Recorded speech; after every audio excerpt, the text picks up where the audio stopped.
name's Helen Morris, and I've decided that to help everybody along, I'm going to be doing some in conversation with various other skill sets. So not just the hypnotherapist that I am and the mindfulness teacher that I am, but other skills that can help you with your life changes. So today I'm in conversation with Ellen, and Ellen is an holistic health coach specializing in addiction and recovery. So good morning, Ellen, or hello, whatever time it is for you. Good morning, Helen. Would you like to introduce yourself, please? Yes, I am Ellen. I am founder of Sobriety, Sisterhood, and a coach, a holistic health coach, as you said.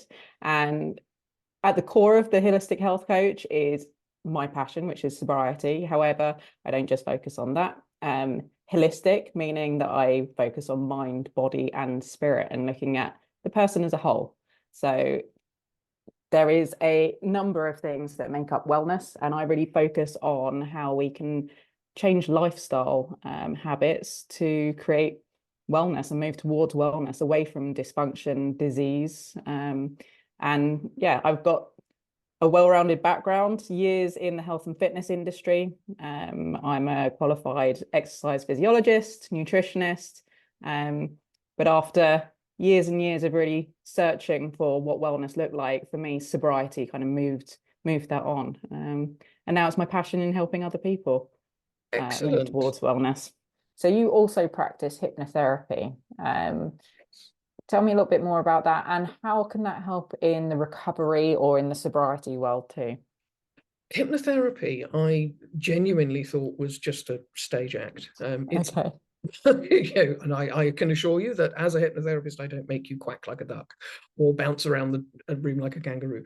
Although I could if you wanted to, but the idea of it is that you play on the strengths that are within the individual.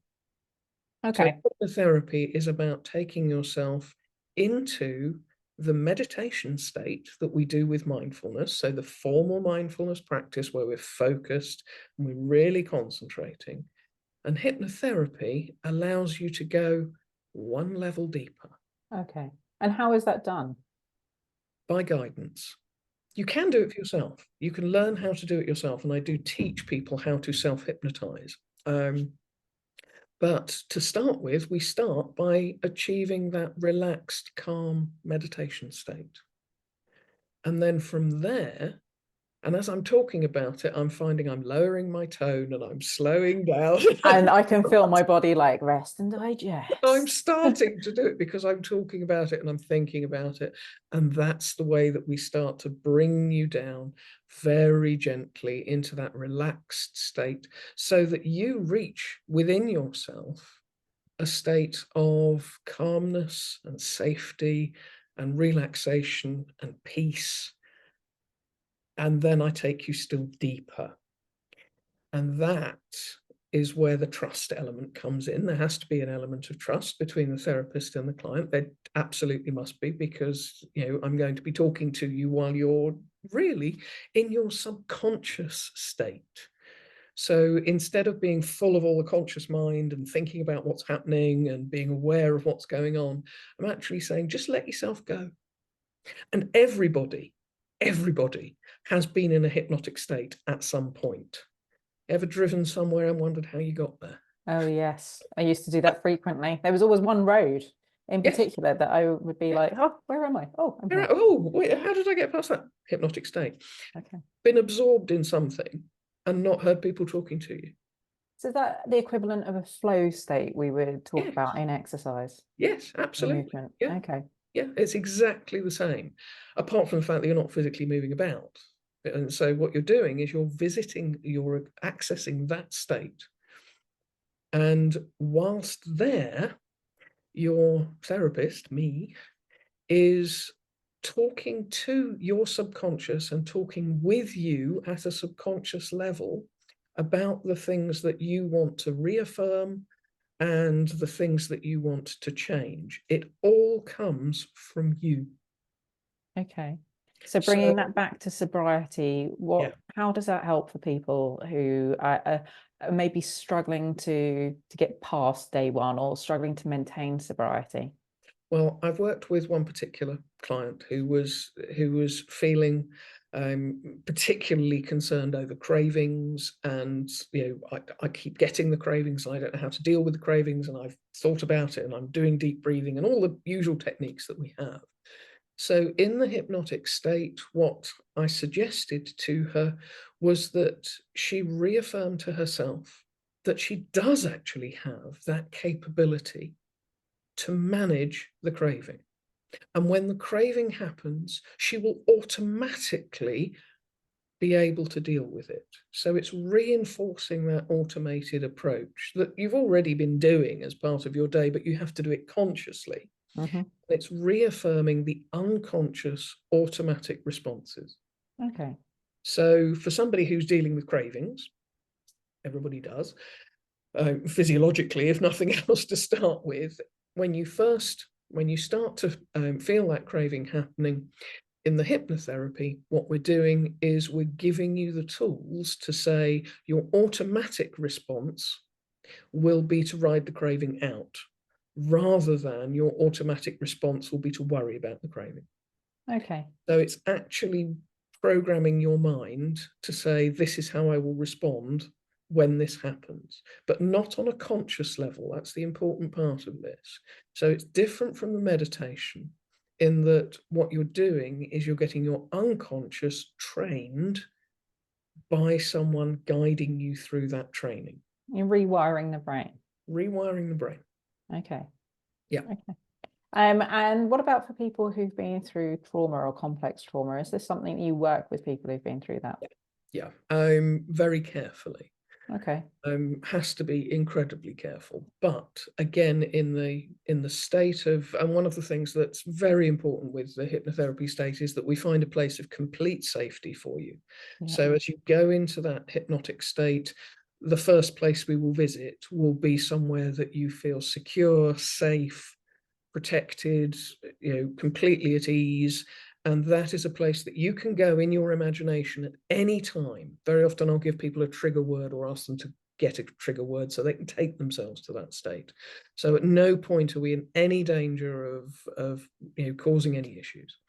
So we visit the safe place, get ourselves nice and safe and centered and grounded. And then we very, very gently, and sometimes I will actually use this as a hypnotic suggestion, we'll open the door. So we'll literally, in your mind, open a door on whatever it is that you want to deal with. And as a hypnotherapist, I don't need to know what that is. Okay. I just need you to be aware that there's your thing, whatever it is. So past trauma, it could be childhood problems, it could be anything. And we observe it and we look at it. And again, it's building on that distance that you have with I am not my thoughts. Yeah. They are just feelings. They are Absolutely. It sounds very similar that, yeah, putting some distance, some absolutely, objectivity between it. absolutely. And because we're in that safe place and we're talking to that subconscious level, so the bit that you don't really control, the bit where you get your trigger and it makes you, that's it. The nervous system. The nervous Go system. into fight or flight. Yeah. So we're tackling that level. So when we open the door onto this thing, whatever it is, you can observe it, be distant with it, and recognize that you have the strength to be able to manage it. Close the door if you want. Close the door if you want. Or when we're getting braver, we can go through the door. Perhaps we have a discussion with the thing, depending on what it is. Perhaps one of the exercises that I particularly like and is so lovely to experience as a therapist, it's lovely to experience somebody going through it, is having a conversation with your childhood self. Okay. So, why is that powerful? Because it allows you to reconnect with the issues that you had as a child with the knowledge you have now. Okay. So you can look back and give that child what it wanted at that time. And you can also reassure that child that it's going to be okay. Yeah. Because you are. You're And I can imagine for people in recovery or in their sobriety space, that is a very powerful thing. Absolutely, because very often the reason people are numbing, the reason people are doing that is because of some past trauma. It may not be back at childhood, it may be at some other point, but Yeah. to be able to go back to yourself and actually look along your timeline and say, you know, that was me then, this is me now, hindsight's a marvelous thing. Well, you can go back and tell that person now and say, it's okay. We very often talk about seeing your life on a cinema screen. So you're sitting there and you're watching yourself, watching your life. So all the time we're putting the distance and the distance and the distance so that you can cope with what's going on. And then gradually, as you get more confident and you feel better about it, you can start to be the person watching, and then you can be the person in the experience and know that you can cope.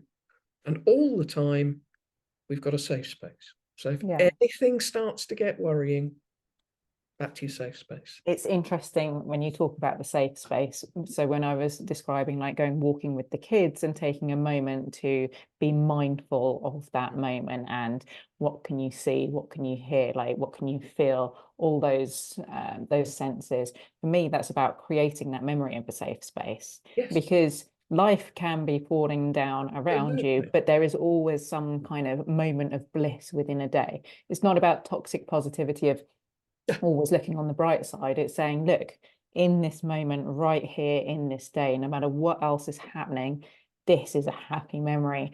And when I work with clients, I'm always asking them, like, describe a happy memory. It can be A a happy split place. second, a happy place. Yes. Yeah, what is your safe Yeah, space? Because when life gets too much, can we mindfully take ourselves to that place? absolutely. And what hypnotherapy can do for you is it can help you make that an automatic response when you feel that moment of anxiousness or whatever that's going on. So you're training your brain at an unconscious level to behave automatically in a different way. So whereas with mindfulness, we're consciously thinking about and putting in the pause and then consciously doing something, hypnotherapy takes you one step further and says, well, let's just cut to the chase and give you an automatic response.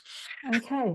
What would you say to anybody who says, I would never try hypnotherapy. I don't want somebody in my brain messing around, which is something I've heard before. Oh yes, lots. And, you know, and why wouldn't you? You know, why the thought of somebody messing around in your head is absolutely terrifying. Well, the lovely, comforting thing is that I'm not there. I'm not in your head. You are. Okay. I'm not in your head at all. The therapist's job in hypnotherapy is to guide you to a place where you can do this for yourself. Okay. I have, as I said, I have no need to know what your trauma is. I don't have to hear about it. You don't have to replay it to me. I don't need to know anything about it at all. All I need to know is that you have a thing that you want to deal with. And perhaps it helps so that we can work out the best way of talking to the trauma. If it's childhood, maybe we need to talk to the child. If it's a physical thing that happened to you, or if you're phobic about something, then, you know, we deal with it appropriately.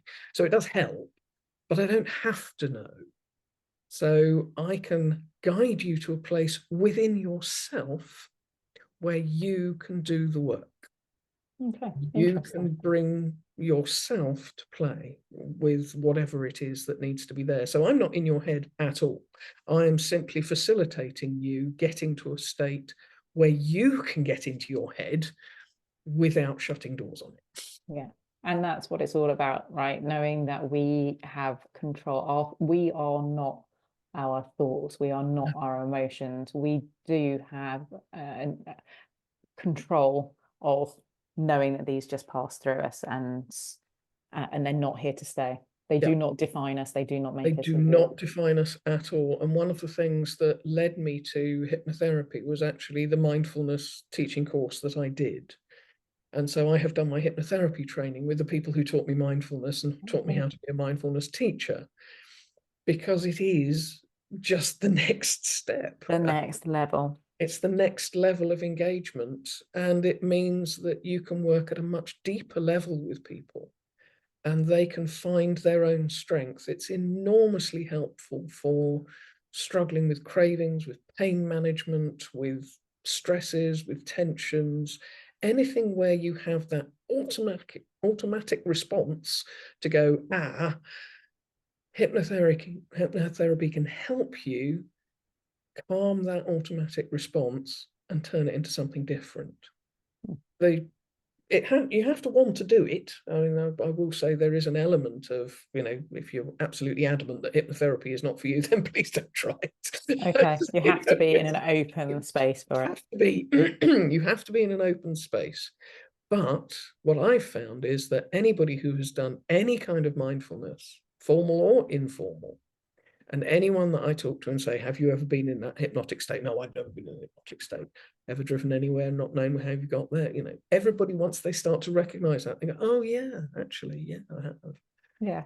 And the power of using that to help yourself is enormous. Yeah. What a privilege to be trained in how to help people help themselves, isn't it? Absolutely. And as you're talking about, as a coach, this is my role. And that's exactly it. When people say, oh, thank you so much. And it's like, well, I didn't do anything. I didn't do anything. I just helped you find your own strength.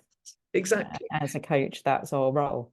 Yeah, that's exactly it. And it's why, for me, coaching to mindfulness to hypnotherapy has been such a logical path. Transition. Yeah. Yeah. And how useful it is to find other coaches that I can work with. Absolutely. Thank you so much for in conversation today. That was absolutely wonderful.